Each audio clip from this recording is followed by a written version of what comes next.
Oos, here we go. I think this is like 5 videos in a row, maybe 6. I think I can do like 1 or 2 more in a row before I need a break at least one day. But I'm going to do my best to keep it going. I'm loving it. I'm enjoying making the videos.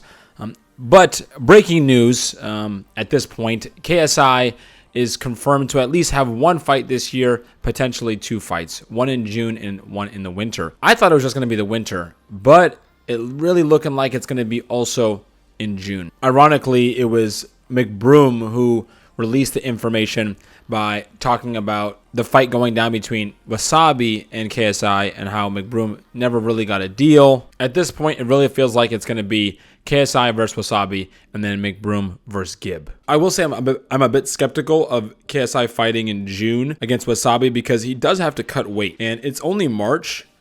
And he can cut the weight, but I don't know if he's going to want to do it naturally, like come down a little bit naturally first, like gradually, and then kind of speed up the process you would in like a intense weight loss or an intense weight cut when it comes to fight camp. Again, I wouldn't put it past him to do it, but I feel like it would just be better to come down gradually and then make a clean cut when it comes to the winter time. But we had a few gems dropped yesterday. I was on Twitter talking with Wade, Fusi, the Happy Punch promo, Mams Taylor, which is KSI's manager, and a few other people. And we were discussing potential fights and potential opponents and talking about Showstar and how that event went and what's the future of YouTube boxing.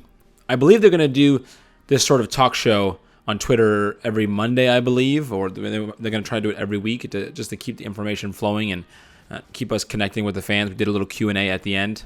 But KSI's manager was really selling hard the point that he's going to put on an amazing event. Now, this is the manager who also put together this Prime deal. So he's the one that is brokering the deal between KSI and Logan. So Keemstar had pushed hard and asked the question that is Logan Paul going to be involved on this upcoming card? Now, it wasn't denied and it wasn't confirmed, but the denial speaks volumes. It leads to and it alludes to that Logan Paul is going to be involved in some form.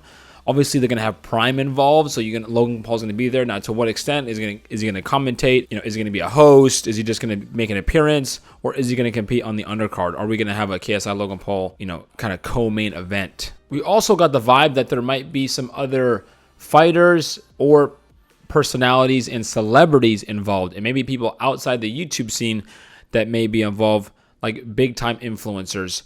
Keemstar did mention that he's not totally for that. They did the Blueface one, and it didn't go crazy. There's been other celebrities that have competed before. But, again, this is a YouTube community-based event.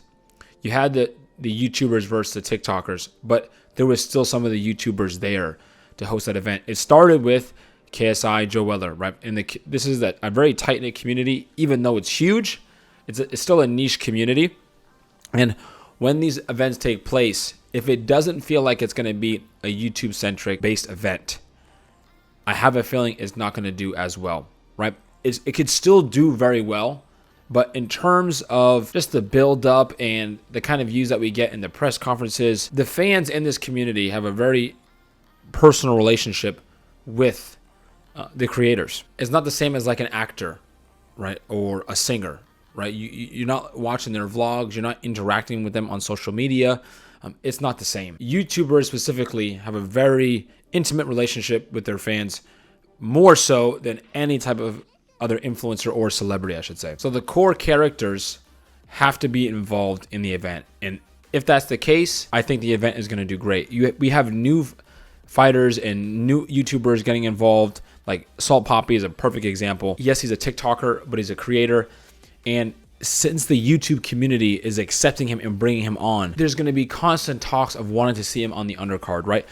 Even myself, being a YouTuber, I haven't been crazy active. Obviously, I haven't fought, active even as a YouTuber. But since I'm involved in the community, you guys have always put my name in the mix in terms of the undercards and getting the same faces that we've seen before involved in future events. The truth is, these events are going to go as far as you take them. When you guys push certain narratives, you start backing certain people and you start creating these storylines for potential fights and for fighters. When I say fighters, I mean YouTube fighters and YouTube boxers. It creates the hype, and that's what gets all these people involved to want to do another event. I can't say this is 100% true, but because you guys have not stopped asking for Jake Paul versus KSI everywhere, whenever it's a YouTube boxing thing, that's the fight we want to see. The narrative has just kept going. That to me is like why KSI is really going to make sure it happens, because I don't know. That's just me personally. I haven't talked to him about it personally. I felt like he was just going to walk off to the sunset. It's been a few years, right? Jake Paul has said the fight is dead. It hasn't going anywhere. And now we're having,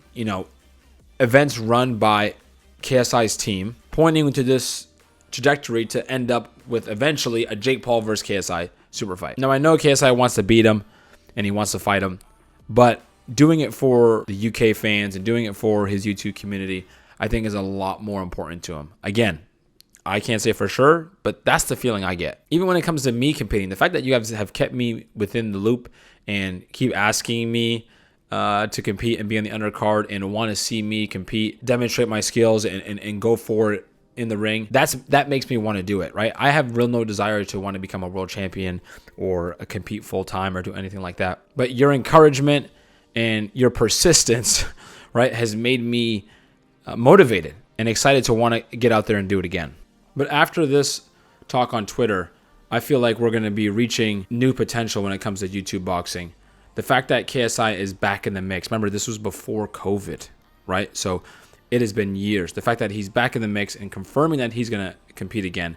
Jake is going to be fighting somebody soon. I assume Tommy Fury or something like that. It's got to be somebody who's going to be real dangerous, like a Tyron Woodley. Logan Paul has been training again. He's talking about signing a UFC one-fight deal. Now with this last Showstar card, we have a bunch of new faces on the scene, and we had a handful of people who didn't even compete on the Showstar card that could headline cards of their own. I personally have not heard anything more than what was talked about yesterday on Twitter, but I'm assuming my phone's going to be ringing about some potential fights, maybe Showstar 2, the KSI event in June, maybe the winner. I got no idea. What I do know is that KSI has been losing weight. My boy Jasper, who you guys, if you've been a fan of me, then you've known him for years, has been giving KSI some workout programs and to lean him out a little bit. So the fact that he's been training and has been showing some weight loss, now that Alex has won, the planets are aligning. One thing that I did see is that a lot of people are asking, why is JJ fighting Alex? He should just fight McBroom. The thing is, I feel like Gib really wants that fight. And with them being friends, I think KSI wants to see Gib fight McBroom first. So with the Wasabi potential, I think it's kind of a perfect storm. JJ can have his fight with Alex first, then whatever happens between Gib and McBroom, let's say McBroom wins, he can fight McBroom. If McBroom loses, don't know what happens there. Then does KSI fight somebody else, or does he go straight to Jake, right? I would think maybe another fight or two, and then maybe next year. That seems quite realistic. The important question I have for you guys is, how do you feel about other celebrities outside the YouTube community competing on the card? Do you feel it's better that we have a YouTube-centric, or at least this YouTube boxing community-centric based event? Or is it just as cool to have other celebrities from other genres of the social media world involved in boxing? Even if they were like really, really big names, like a Kevin Hart, right? I mean, I'm talking about like, I don't know who it is, but imagine like a big name. Would you rather it be a YouTube-based event, or would it be cool to have other celebrities or even other boxers, professional boxers on the undercard? Let me know what you think. I personally love the YouTube-centric things. I like keeping it separated. I love watching boxing. I love watching MMA. I love watching combat sports. I even love watching Taekwondo, all types of martial arts. And the YouTube boxing is kind of taking on a world of its own. So I personally like watching it, and I love the storylines and narratives around it. And I like that for what it is. So let me know what you think. Leave a like and subscribe. Oos.